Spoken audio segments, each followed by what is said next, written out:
Boa tarde a todos os participantes. Agradeço desde já a presença de todos. Propunha que iniciássemos então o presente webinar. Vamos hoje debruçar-nos sobre o tema da inovação na obstetrícia, com uma análise daquilo que acaba por ser uma perspectiva de alguns projetos em que a Virtual Care, e mais concretamente com o Obscare, temos vindo a estar envolvidos. Depois, também um novo módulo de gestão de risco, em que foram desenvolvidos diversos dashboards de apoio à prática clínica, que será apresentado pelo nosso colega Juliano Gaspar. Depois teremos com o professor Ricardo Correia uma apresentação relativamente a uma nova ferramenta de apoio à investigação na área da obstetrícia, e terminaremos o nosso programa com uma discussão dos temas, com a participação, que desde já agradecemos, do professor Gabriel Zonan, que está connosco através do Brasil e que vai falar um bocadinho sobre a realidade do país, e com a doutora Inês Nunes, que nos vai dar também aqui a sua perspectiva como diretora do Serviço de Obstetrícia da ULS de Gaia Espinho. Será uma oportunidade também para, nesse momento, colocarem as vossas questões e podermos debater aquilo que são os principais temas que estão associados aqui às práticas discutidas. Iria então avançar, peço desculpa, estamos aqui, está aqui com algum delay, mas iríamos avançar então por falar um bocadinho sobre o projeto da nova triagem de obstetrícia, que foi um desafio que surgiu no final do ano passado, através da publicação da Portaria 325 de 2024, em que este é um projeto que caracteriza um pouco aquilo que é o espírito de inovação e da resposta da Virtual Care aos desafios que assolam, naquilo que acaba por ser a realidade das nossas ULS nacionais, em que nos foi colocado o desafio de poder disponibilizar uma ferramenta no Obscare que permitisse a triagem de acordo com a implementação do algoritmo que tinha sido publicado. Como podem verificar aqui na timeline que procurámos apresentar de uma forma muito sucinta, no dia 13 teríamos a publicação da portaria, e de acordo com um trabalho que tentámos que fosse o mais rápido possível e eficaz, nesse mesmo dia estávamos a fazer o lançamento do Obscare Go, que só foi possível, dado não só o esforço da nossa equipa, que esteve a rever e a implementar então aquilo que foi previsto no algoritmo, mas também alguma preparação prévia e de uma ferramenta que já existia no Obscare e que já permitia ter uma triagem de obstetrícia adaptada, e aqui é um pouco mais específica para este domínio, e que era adotada por algumas instituições em substituição da triagem de Manchester, e que por isso permitiu aqui uma rápida resposta a uma necessidade que era premente e que nesse momento muitos dos nossos clientes nos solicitavam para poder começar a utilizar no seu dia-a-dia. No dia 17 de dezembro, tínhamos também um marco que para nós era muito importante, que tinha a ver com disponibilizar um conjunto de informação relativamente a essa nova triagem, em que criámos uma página do website em que, em que era ali compilado várias diretrizes que estavam relacionadas com a nossa prática. Passando agora para uma componente assim um bocadinho mais gráfica daquilo que estava a dizer, aqui temos lá está uma imagem daquilo que acaba por ser a implementação do sistema de triagem. Aqui podem ver umas partes dessa nossa página do website exclusivamente dedicada com a informação relativa à nova ferramenta de triagem, e também o contexto legislativo em que a mesma foi criada, com um link direto para essa portaria, e depois algumas recomendações, tutoriais, manuais de utilização para poder utilizar a ferramenta de uma forma alargada. Só aproveitar para dar nota de que isto também foi um projeto um bocadinho diferente daquilo que é um desenvolvimento de uma das nossas soluções, porque tivemos a realidade de ter instalações urgentes e rápidas, não só em clientes que já eram clientes Obscare, mas também a disponibilizar uma ferramenta àqueles que ainda não eram clientes com instalações Obscare, mas que conseguiram no prazo de dias ou mesmo horas, em alguns casos, passar a poder fazer a sua triagem com o algoritmo, com uma ferramenta a que nós apelidámos de Obscure Go Light e que conseguiu flexibilizar esse processo e informatizar esse processo.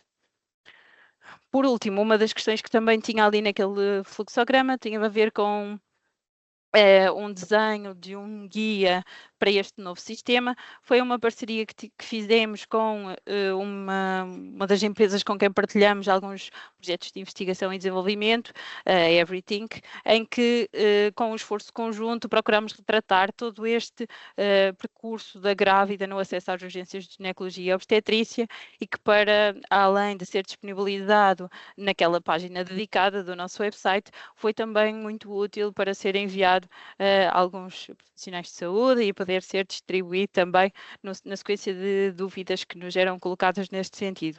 Nós nunca nos procuramos substituir àquilo que eram realmente os esclarecimentos clínicos e assuntos que estavam previstos na própria portaria, mas sentimos que foi um complemento àquilo que acaba por ser o nosso produto tecnológico, naquilo que acaba por ser o esclarecimento do contexto em que estávamos presentes. Passando a palavra então ao Juliano Gaspar para nos falar um pouco sobre um novo módulo do Obscure dedicado à gestão de risco, e a pedir ao Juliano para poder partilhar em sua apresentação e seguir com o tema nesse âmbito. Olá, pessoal. Bom dia aqui no Brasil e boa tarde, né, para os nossos colegas portugueses.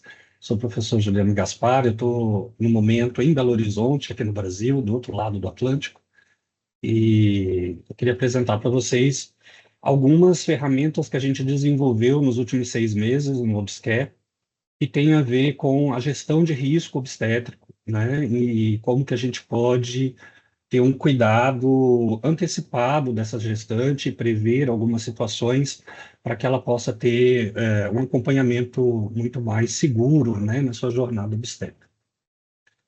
Então, vocês já estão vendo o slide, né? Ou Sim, não? Juliano. Já está? Sim. Então, a gente acaba trabalhando. Está com certo delay aqui, mas está. Então, a gente desenvolveu um conjunto de riscos, né, que são por trás, são protocolos já validados internacionalmente, tanto na Europa quanto nos Estados Unidos e aqui na América Latina. Eu vou falar de alguns deles rapidamente, para a gente também não se estender muito. E a gente resolveu desenvolver um dashboard para que esses riscos fossem apresentados de uma única vez para a equipe, né, de apoio ao cuidado dessa gestante na maternidade. Então, através desses indicadores clínicos, né, tanto os valores dos indicadores, quanto alertas e recomendações, porque a gente também procura aqui fazer com que nos protocolos onde já estava descrito condutas clínicas recomendadas por esses órgãos competentes, a gente está trazendo isso também para a ferramenta. Então, a gente acaba trazendo aqui uma ferramenta trazendo um conceito de medicina baseada em evidência, né? Então, a gente está baseado em literatura científica de altíssimo nível para fazer essas recomendações e aí a equipe clínica ter um suporte, né, de apoio à decisão. Então, esse aqui é um dashboard. Eu sei que a imagem está um pouco pequena, talvez não dê para a gente ler em detalhe, mas cada card desse vai representar uma gestante, né? E aí a gente minimiza algumas informações a respeito dela, mas a equipe que está cuidando do seu bloco obstétrico na sua sala de parto, né, digamos assim, sabe quais são as gestantes que estão internadas em trabalho de parto naquele momento, e ali com as iniciais, data de internação, IMC e data provável do parto, tipo sanguíneo dela, são informações muito. São poucas informações, mas que dão uma visão muito rápida de quem é essa gestante. E aí a gente traz logo abaixo 5 riscos diferentes, todos eles com uma sinalética própria e cores próprias que vão indicar essa gravidade. Aqui nesse quadro a gente está vendo 8 e mais 2 pedaços de 10 gestantes, mais ou menos, sendo avaliadas e monitoradas constantemente. Vou passar por cada um deles, né? Então, a gente, por exemplo, tem também a legenda, né? Então, a gente vai conseguir, para cada tipo de risco, uma legenda própria com uma gravidade de risco próprio. Isso faz com que a gente consiga, né, de forma muito rápida, identificar os problemas, os alertas, comparar as grávidas entre si, né, fazer uma gestão melhor e tomar decisões clínicas muito mais rápidas, tanto de gestão quanto de atendimento ali no dia a dia, né, enquanto a gente tem várias gestantes para estar acompanhando. E aí a gente acaba otimizando essa vigilância mesmo, né, do acompanhamento, dos nossos recursos, e evitar o máximo de erros, né? Então, se a gente tem um protocolo, são protocolos complexos, é claro que nós, médicos, enfermeiros, conhecemos eles todos e sabemos aplicá-los, mas se a gente tem uma ferramenta que está com uma segurança por trás e está trazendo todos os critérios de um protocolo e a gente não está esquecendo de nenhum deles, isso é uma segurança, né? Isso é uma forma de a gente evitar e minimizar esses erros. Então, um dos primeiros riscos aqui que a gente traz é o risco gestacional. Em Portugal, ele é baseado na escala de Goodwin. Esse risco, ele tem várias variáveis, mas a gente fez de um jeito que é muito fácil preencher. Basta o profissional clicar naqueles quadradinhos, naqueles checkbox, e de forma rápida o risco ele é calculado, né? E ele já fica num card sinalizado e dizendo qual é o risco, a cor e a fonte utilizada. Por exemplo, aqui a escala de Goodwin, ela é utilizada baseada em três fontes. Uma normativa do governo português, ela é mais usada em Portugal, esse risco gestacional, uma normativa do governo português e do Colégio Britânico de Ginecologia e Obstetrícia. Ele vai dar o risco gestacional durante a gravidez da gestante. Então, é bom que ele seja feito já desde as primeiras consultas de pré-natal. Acho que, se não me engano, na segunda consulta de pré-natal, conforme vai evoluindo essa gestação, esse risco pode mudar, esses valores podem ser alterados, e algumas das variáveis podem ser preenchidas durante o ato da internação dessa gestante. E aí, essa gestação também, ela pode mudar nesse sentido. A gente tem a própria calculadora da classificação de risco de Robson, né, que define que toda gestação, todo parto, na verdade, pode ser agrupado em 10 grupos, e cada grupo, a literatura já tem diversos estudos a respeito que vai dizer para a gente a gravidade dessas gestações e até alguns estudos, há vários estudos dizem qual o nível de recomendação de uma cesárea ou não em cada um desses grupos. Então, quando a gente está em esforços dentro da nossa unidade, querendo reduzir cesáreas desnecessárias, né, essa é uma ótima ferramenta para a gente poder identificar e avaliar a nossa condução, o nosso trabalho. A gente tem um dashboard onde após, né, isso aqui é uma coisa mais de gestão, após a gente passar do tempo, a gente olha para a nossa equipe, a gente quer fazer reunião com a nossa equipe, a gente consegue olhar as taxas de cesáreas por mês em cada um dos subgrupos de Robson. Então, isso aqui nos dá diversos insights em como que a gente pode melhorar e atuar junto à nossa equipe. Um outro risco, já estou acabando, tá, gente? Não toma muito tempo. Não. Um outro risco aqui que a gente desenvolveu, também baseado numa recomendação da Direção-Geral de Saúde Portuguesa, é a classificação de risco do trabalho de parto.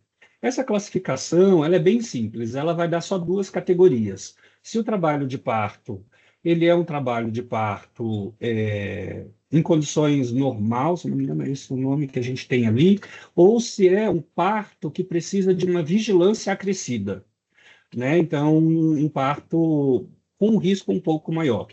E em Portugal, eu estava lendo a portaria, a última portaria que saiu, esses partos classificados com um risco menor, né, de acompanhamento normal, eles podem ser realizados, me corrijam se eu estiver errado, né, que é um brasileiro falando de regras portuguesas, pela enfermagem obstétrica, né? Então, fazendo esse risco, a entrada, a gente consegue ter esse suporte e esse respaldo legal para que isso aconteça. Ou, no caso de vigilância acrescida, é obrigado que seja feito por um médico, no caso obstétrico, né? Então, é claro que nem todo hospital adota essa política, né? Isso é livre, mas esse indicador ele vai dar esse respaldo para isso de forma automatizada.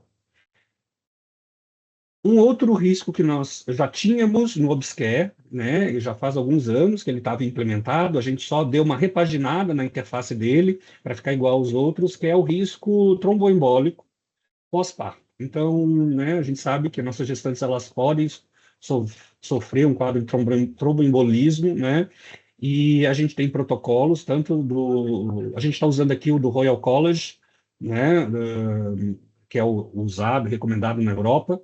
Então, ele vai avaliar o risco de um tromboembolismo gestacional nos primeiros 30 dias e até 6 meses. E ele vai dar as condutas que devem ser feitas em cada nível desse risco. Esse risco ele é um dos mais subdivididos, ele tem 5 faixas de riscos diferentes, de gravidade de risco diferentes. E eu acho que um dos últimos aqui que a gente fez foi o risco hemorrágico pós-parto.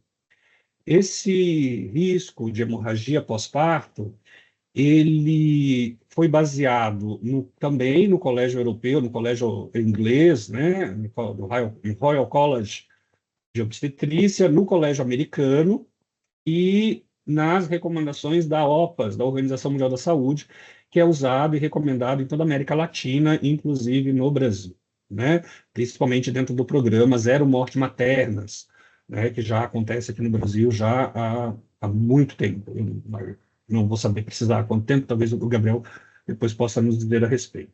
Então, ele avalia todas as variáveis desse protocolo também, assim como os outros, e ele vai dar qual é a chance dessa gestante ter uma hemorragia pós-parto, que a gente sabe hoje é uma das principais complicações maternas, uma das principais complicações e causas de morte materna no mundo, né?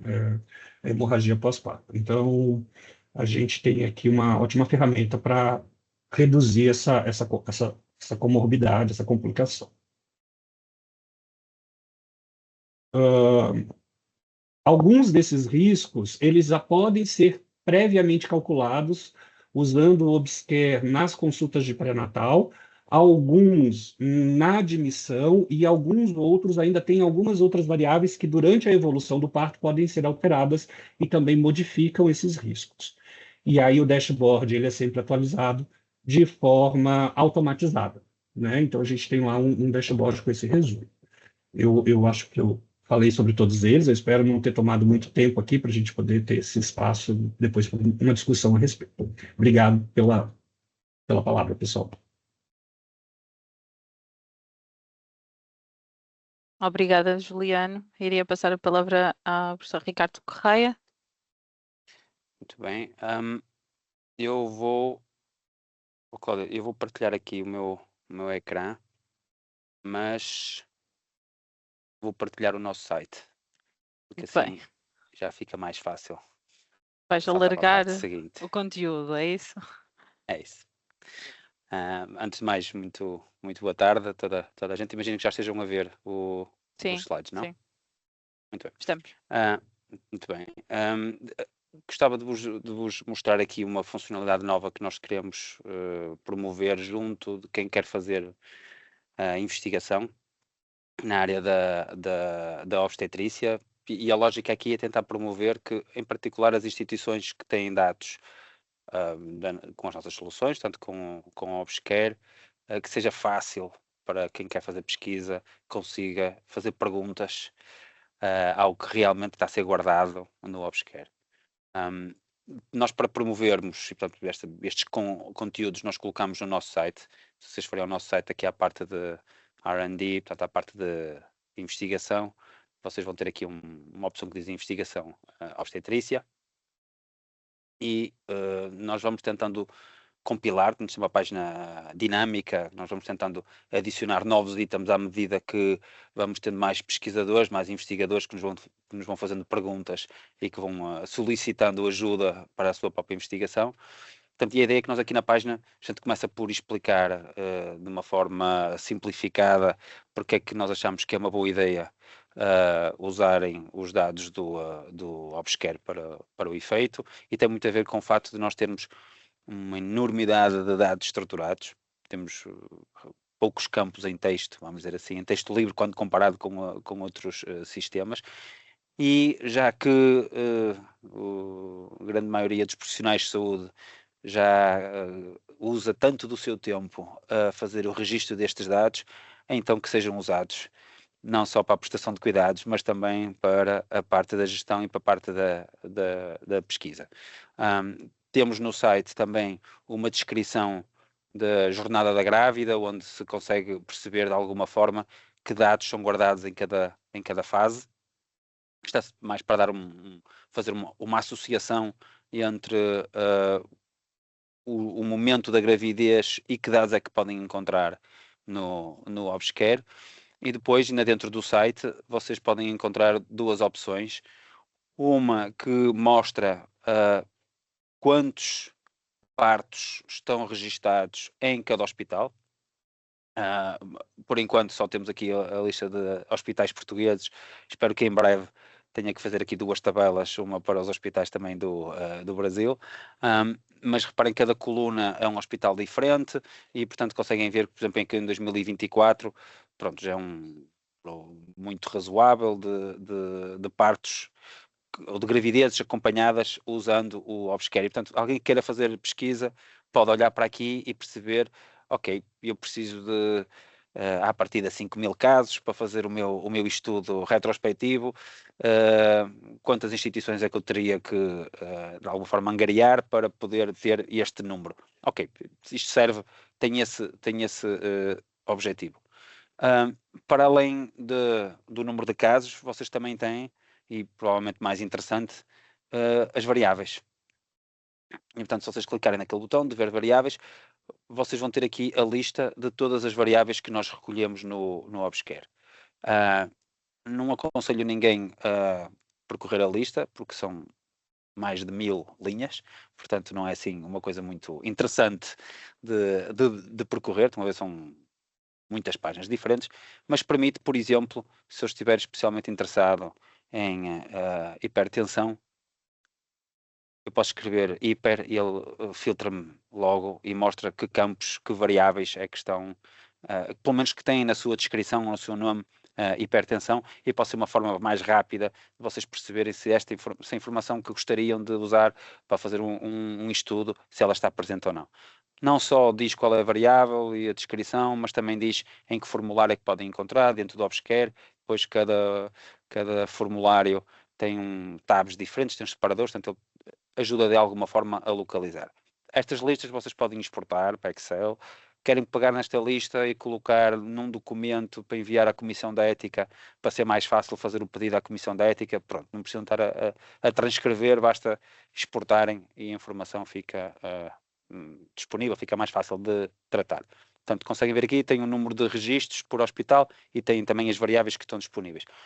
Obviamente não podem usar o site público para aceder aos dados das grávidas. Isso é normal que não dê para fazer.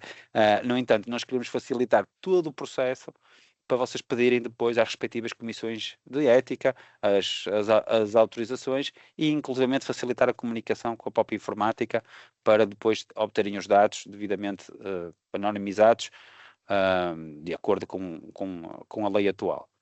Um último item que eu gostava de vos mostrar, que é muito é inicial, mas nós vamos apostar bastante neste tipo de componentes, que é a criação de assistentes de inteligência artificial para ajudar na investigação.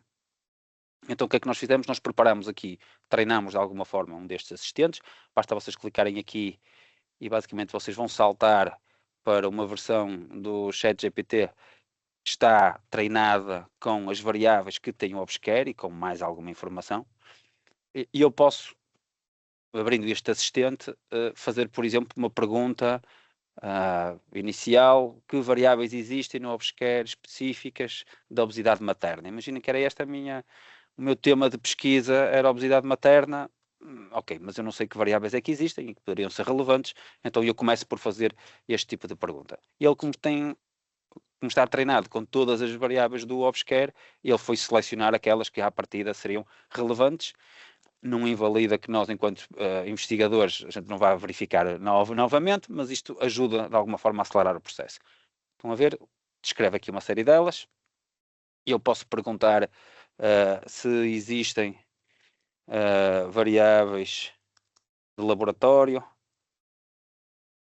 também relevantes. Posso ir adicionando aqui outros itens. Ele percebe que eu já estou a falar da obesidade materna, portanto ele vai atrás de variáveis que à partida poderiam ser interessantes para a obesidade materna. E aqui são mais 2 ou 3 prompts. Posso pedir necessito de 3 ideias de estudos a fazer os estudantes de medicina do último ano. Algo deste género. Portanto, um bocadinho na sequência da obesidade materna e dos dados que eu sei que existem. Muito bem. Então, ele começa-me aqui a fazer algumas sugestões de estudos que, naturalmente, depois compete a quem faz a investigação achar que é uma boa ideia ou não e guiar nesse sentido. Só uma última questão para vocês perceberem o potencial disto. Imagina que eu estaria especialmente interessado neste segundo estudo. E, portanto, posso dizer, considerando o estudo 2, necessito de uma carta enviar à Comissão de Ética a solicitar permissão para o estudo e posso dizer inclui a tabela de variáveis e a justificação para a sua inclusão no estudo. Ok. E, portanto, isto é uma coisa típica de pedidos a comissões de ética. Então, estão a ver, ele percebeu qual era o estudo, que era o estudo número 2. Até sugeriu aqui uns objetivos, que na realidade eu não cheguei a confirmar ou não, mas só para efeitos de brevidade da apresentação, vamos assumir que está certo. E estão a ver, ele aparece uma variável do obsquer e a descrição, e depois a justificação porque é que isto é relevante para o estudo. A nossa intenção com este tipo de ferramentas é acelerar o processo de produção de documentação para a investigação e espero que em breve a gente também consiga dar aqui pôr mais algumas ferramentas também de apoio à investigação clínica e aos métodos usados para a estatística. Há todo um conjunto de coisas que a gente vai conseguir adicionar nestes itens. Daí a final é que reforçar que o esforço que as instituições e os profissionais de saúde têm na recolha dos dados é muito grande e, portanto, todo este esforço que nós fazemos para que depois seja possível, ou com os dashboards, como o professor Juliano muito bem mostrou, facilitem a gestão no dia-a-dia, ou ferramentas para apoio à investigação, são só formas de dar de volta aquilo que os profissionais de saúde no dia-a-dia com o seu esforço, acabam por colocar dentro do sistema. E os sistemas não precisam de ser não precisam ser sistemas que só recebem dados. Eles também podem servir para devolver dados que são úteis para a gestão e para a investigação ou a pesquisa, neste caso. Okay? Pronto, Cláudia. Acho que é basicamente esta a mensagem da parte da investigação. Muito bem, então a mensagem é que existe, além daquilo que foram os slides da sessão de hoje, existe uma página do website que está sempre disponível para ajudar neste trabalho. Bem, para terminar, e conforme eu também comecei por dar nota, vamos para um momento de discussão. Vou só aqui voltar ao meu ecrã para podermos repor o slide e aqui ia pedir uma parte da intervenção, então, da doutora Inês e do professor Gabriel, para podermos, e eu vou se calhar começar aqui por um repto, ou lançar duas questões, ou duas ideias, e depois cada um tomaria o rumo ou fazia o seu comentário sobre as mesmas, e acho que isso vai gerar depois outros temas conexos. Começaria então por perguntar, primeiro, se estas ideias que apresentámos aqui são temas que fazem sentido na área da obstetrícia, e se respondem a alguns problemas que vocês revêem no vosso dia a dia. E se existem outros problemas, outras preocupações, outras realidades que não têm, se calhar, aqui resposta, mas que deviam também poder ser trabalhados e explorados. E depois, se de alguma forma conseguimos ver que aquilo que é o trabalho que tem sido feito pela Virtual Care, através do ObsCare, ou sobre estas inovações que temos vindo a adicionar ao portfólio, se ajudam a responder a algumas dessas realidades. E com isso, se estamos no caminho certo, eu diria que é um pouco nesse sentido que gostávamos também de ter os vossos comentários. Doutora Inês, assumindo aqui a prioridade das senhoras, iria se calhar dar-lhe a palavra. Okay. Antes de mais, boa tarde a todos. É para mim um gosto estar aqui convosco hoje e agradeço o convite. Ora bem, eu sou um bocadinho, tenho que declarar aqui o meu conflito de interesses, porque realmente eu já conheço este programa desde 2007, 2008, a altura em que terminei o meu percurso pré-graduado na Faculdade de Medicina da Universidade do Porto, onde realmente o ObsCare surgiu como embrião, depois como feto, entretanto nasceu e está a crescer e continua a crescer.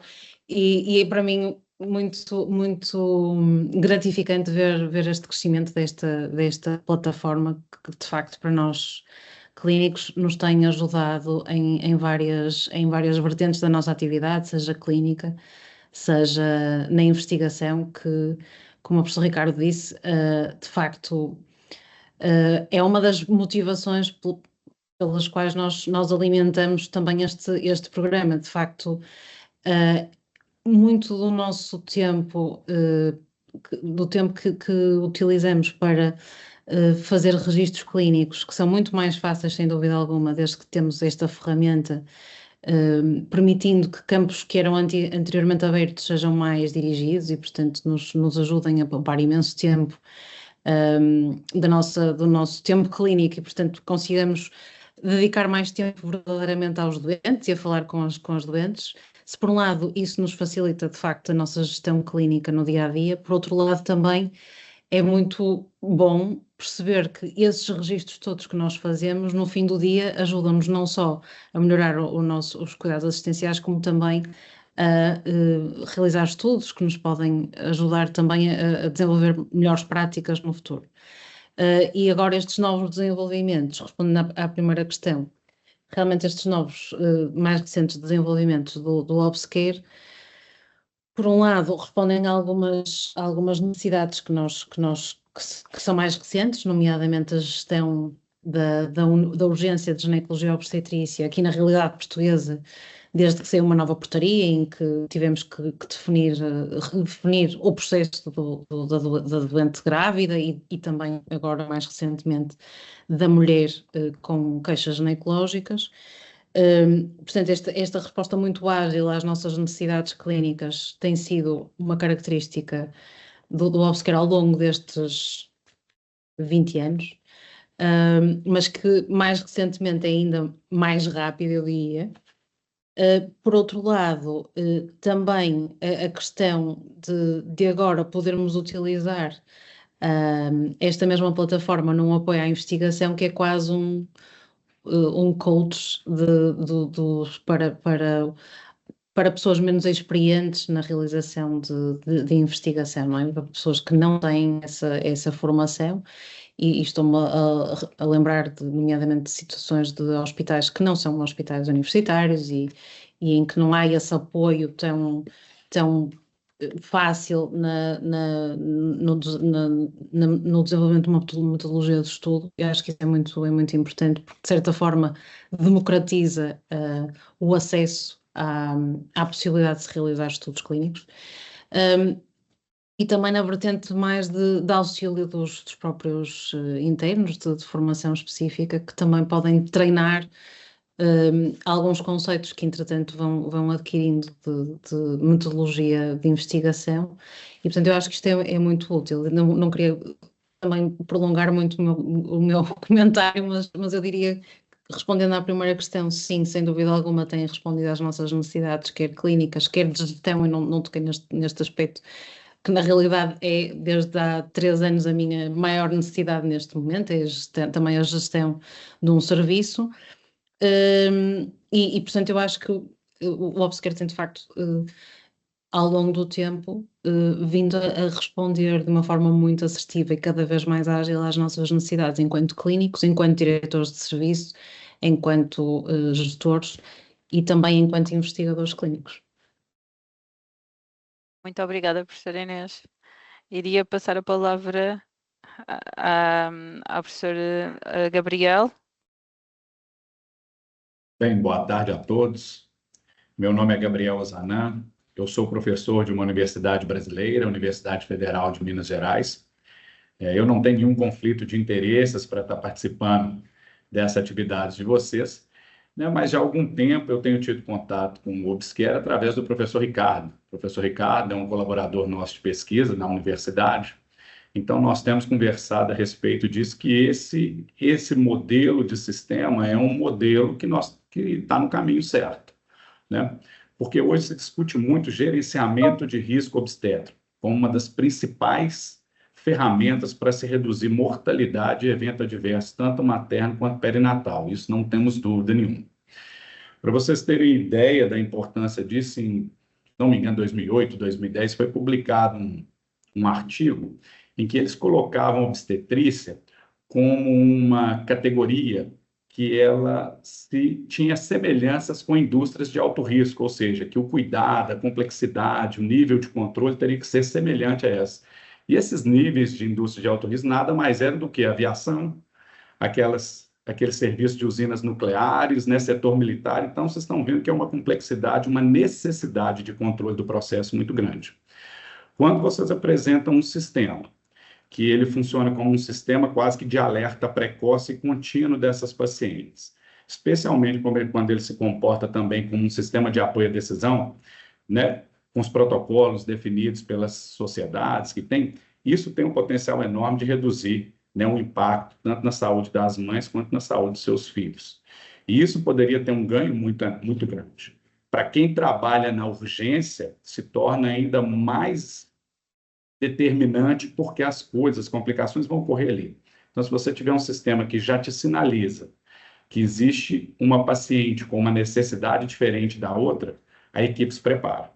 Então, você tende a ter um resultado melhor, né? Óbvio que é o tempo que vai dizer isso para a gente, mas pelo menos a equipe de assistência se sente mais confortável. Porque, do contrário, né, você é pego de surpresa, e para responder à surpresa, sempre a sua performance tende a ser um pouco mais limitada, porque quando você conhece, está preparado para isso. E, além disso, né, como foi apresentado pelo professor Ricardo, você tem um sistema que lhe oferece informações, você consegue, posteriormente, fazer análise do que está acontecendo e modificar as suas ações, melhorar o seu cuidado, baseado exatamente no que acontece no seu serviço. Então, a pesquisa, ela também, além de facilitar muito a pesquisa, a gente ter dados importantes, ela também faz uma autoalimentação para a gestão daquela unidade, para dizer aonde que nós precisamos melhorar e onde que nós estamos indo dentro do que se espera. Isso, para uma gestão em obstetrícia, é essencial, né? E, óbvio, você tem um sistema que antecipa todo esse trabalho. O professor Ricardo apresentou uma carta para o Comitê de Ética, e isso, para a gente que é pesquisador, né, é uma coisa muito importante que tira muito tempo, né, que poderia estar sendo utilizado para investimento de pesquisa, dedicações em outras áreas, e não apenas a realização de documentos. Então, parabenizo vocês por essa ferramenta. Eu acho que esse é o caminho, se essa é a pergunta que vocês estão fazendo. Eu acho que esse é um caminho irreversível, inclusive, na saúde não só da obstetrícia, mas de todas as áreas, que eu acho que a tendência é cada vez mais ser ter sistemas que apoiem a decisão, sistemas que identifiquem os grupos de risco e sistema que nos dê respaldo para fazer as mudanças necessárias no nosso serviço. Né? Não vou me prolongar muito mais do que isso, não, porque eu acho que esse é o recado, né, que fica muito claro da importância de sistemas como esse. Muito obrigada, professor Gabriel. Se puder só dizer algo de seguida, até Sim, claro. na sequência também já dei algumas questões que foram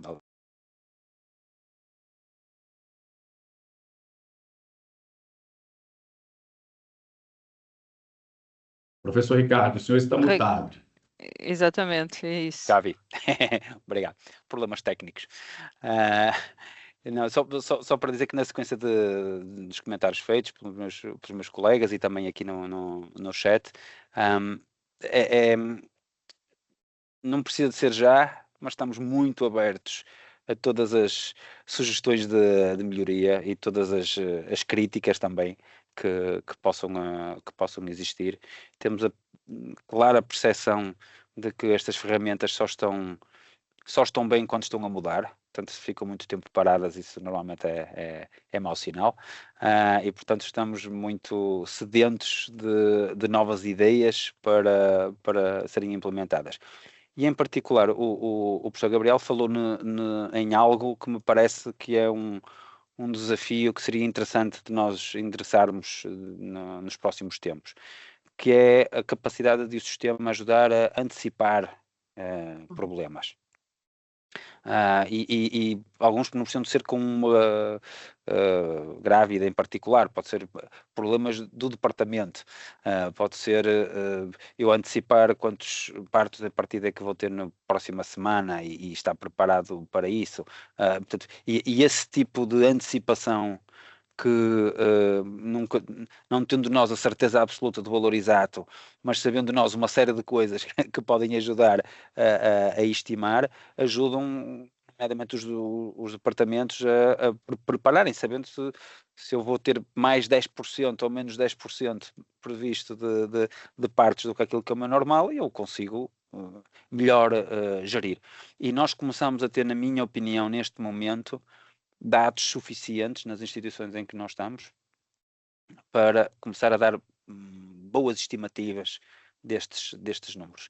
E seria uma forma de nós termos estes sistemas a tornar a vida um pouco mais, tentar facilitar a vida aos profissionais de saúde, às instituições e por transitividade aos utentes. Nós não tendo nós aqui a intenção de ter sistemas diretos para os utentes, a gente acha sempre que chega lá através dos profissionais de saúde. Usando já agora um comentário aqui da Kátia. Nós temos neste momento as versões que estamos a instalar neste momento em Portugal. Durante muitos anos nós fomos conhecidos por termos um sistema hospitalar. Hoje, felizmente, já não é só isso. E, portanto, estamos a começar a ter soluções para as ULS. Evidente, é um mundo novo, para vos ser sincero, mas estamos a começar a criar, por exemplo, dashboards que ambicionam dar uma visão integrada das grávidas que são seguidas numa ULS, independentemente de serem só cuidados primários ou só cuidados hospitalares ou em ambos. E pronto, existem outros exemplos que eu poderia dar de registros ligados às aulas de preparação do parto e pronto. Mas, enfermeira Kátia, deixe-me já lhe dizer, fica já aqui com o repto para nos identificar mais ideias de coisas para a gente colocar. E, portanto, estamos muito, muito interessados, em particular na área dos cuidados de saúde primários, portanto, a atenção básica é claramente uma área que era muito, muito interessante de nós termos mais funcionalidades. Eu imagino também que no Brasil a atenção básica também há de ter muitas oportunidades de melhoria, não é?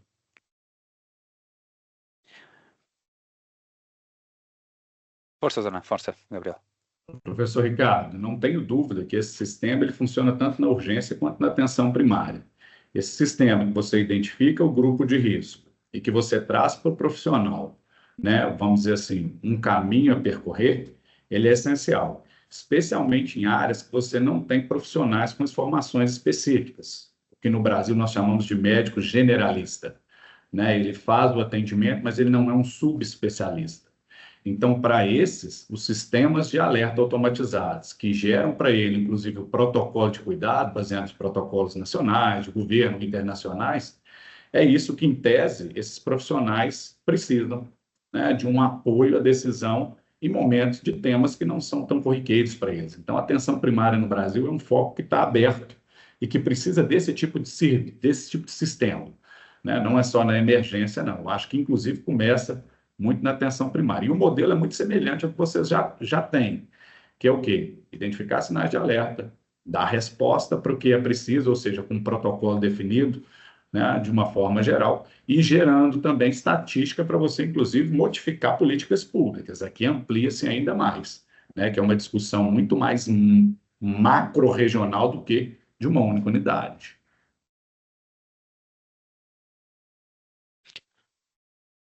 Sim, e já agora, se não houver ninguém a colocar mais questões, eu deixo-me voltar outra vez a algo que a Cláudia disse no início, e só para reforçar, há aqui acreditem que há um compromisso muito grande da nossa equipa de não nos vermos apenas como fornecedores.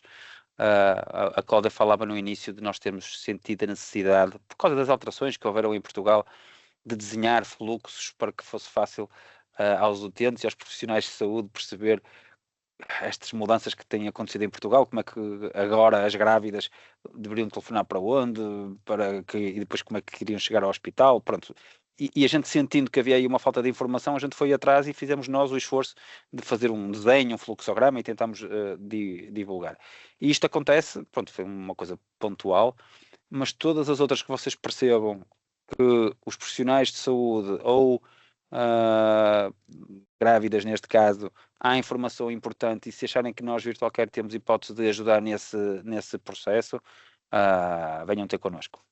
Porque Sim. estamos mesmo interessados em promover e, portanto, para nós Eu diria que é essa a mensagem, não é, Ricardo? É a ideia de tomarmos este paralelismo para outras iniciativas, outro tipo de temas, porque o compromisso é esse e fica expresso a nossa capacidade de tentar reagir rápido e tentar adaptar e melhorar para que seja possível acompanhar aquilo que são as necessidades, sem dúvida.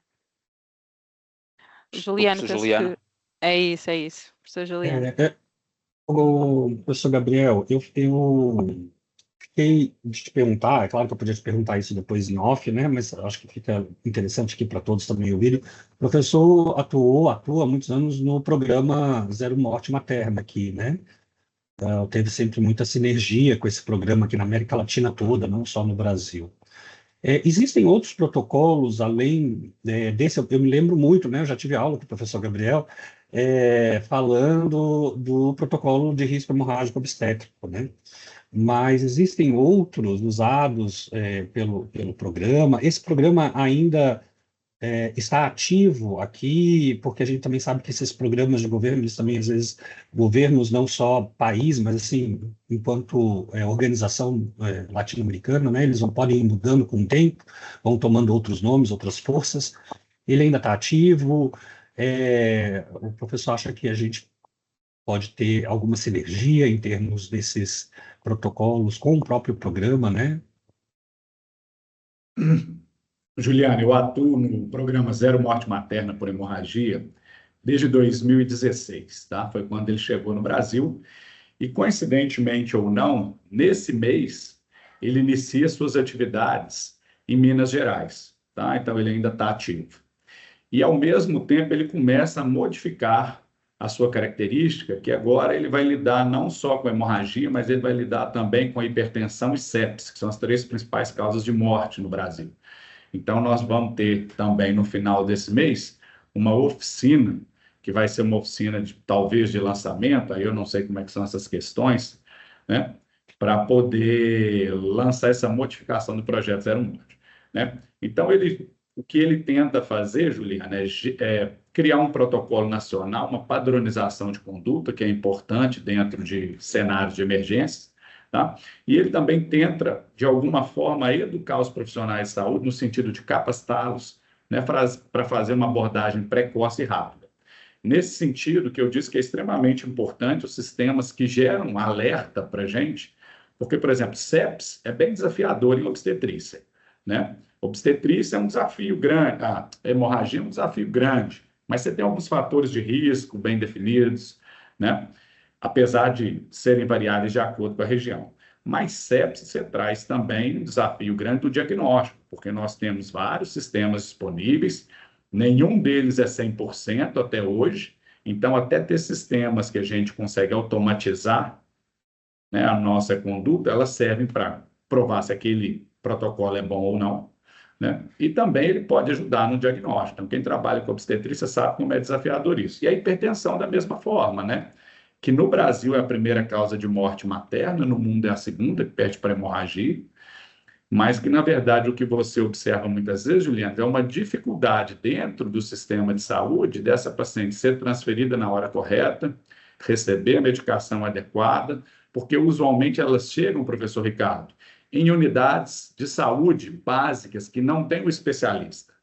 E, às vezes, você não saber um pouco mais, por exemplo, de uma pré-eclâmpsia, isso pode ser a diferença entre uma paciente ter um desfecho bom ou não. Então, né, cada vez mais se utilizam calculadoras de risco, né, sistemas de risco, sistemas de alerta. Então, o Zero Morte ele entra muito nisso daí, né, na questão de preparar, Júlia. Então, ele tem, né, dentro desse cenário dele, uma interface muito grande com a proposta que existe, que é o quê? Sistematizar e propor a conduta, né, para as equipes, especialmente aquelas que não têm o hábito de lidar tanto com aquele tipo de intercorrência, que é o que acontece na unidade básica, isso é fato, né? Não sei se eu respondi o que você me perguntou, Juliano. Respondeu sim, professor, foi ótimo, assim, essa contextualização, né, que a gente também, às vezes, acaba... Eu vi que alguns outros próprios do governo brasileiro, em relação à gestação, foram trocados de nome, né, eu vi que agora tem um outro nome, agora tem uma Alice, né, no lugar de outras redes, que era Apsion e tal, então, às vezes, o programa vai mudando de nomes, vai tendo novas configurações, né. Cláudia, se me permites só, eu sei que já estamos aqui a aproximar rapidamente do fim da hora, mas só para dar uma última nota.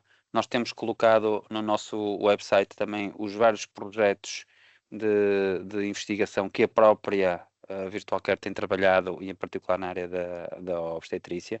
Portanto, fica aqui um convite para que quem esteja e queira participar nestes projetos que já estão a decorrer para poderem entrar. Portanto, se por acaso estão a fazer, se estão nesta sessão e se vocês próprios procuram um tema de tese, ou se conhecem alguém que procura um tema de tese, venham falar connosco, pode ser que a gente tenha uma boa ideia para vocês, e posso dizer que alguns dos projetos em que a gente está são muito interessantes. Ainda recentemente estivemos num arranque de um projeto que é um projeto europeu que ambiciona levar para dentro dos telemóveis os dados das grávidas a um nível europeu, e portanto temos assim algumas coisas mesmo interessantes. Ou se acham interessante esta história da inteligência artificial, também temos vários projetos de inteligência artificial com estes dados. Portanto, também nos podem procurar para perceber como podem participar nestes projetos. Iria só aproveitar para retomar a palavra. Não sei se a doutora Inês quer fazer mais algum comentário, se depois de fazermos aqui a ronda tem mais alguma questão. Não, eu acho que todos estes pontos que foram agora salientados são muito importantes. A questão de só reforçar aquilo que o professor Gabriel também referiu.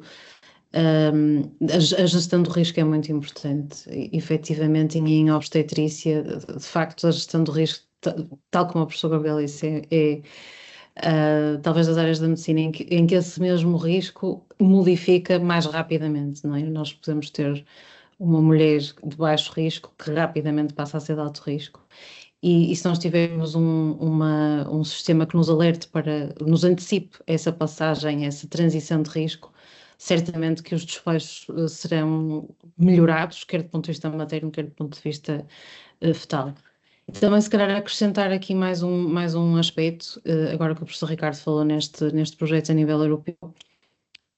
Já agora também dizer que recentemente a Federação das Sociedades Portuguesas Portuguesa de Obstetrícia e Ginecologia fundou em conjunto com outros países de língua portuguesa uma sociedade internacional, portanto, chamada USOG-PLP, que agrega todas as sociedades científicas de obstetrícia e ginecologia dos países de língua portuguesa, e que eu acho que se nós pudermos também, de certa forma, ficar mais próximos através de uma plataforma como esta e partilhar dados, situações clínicas, colaborar em consultoria clínica em tempo real, acho que será uma mais-valia para todos nós.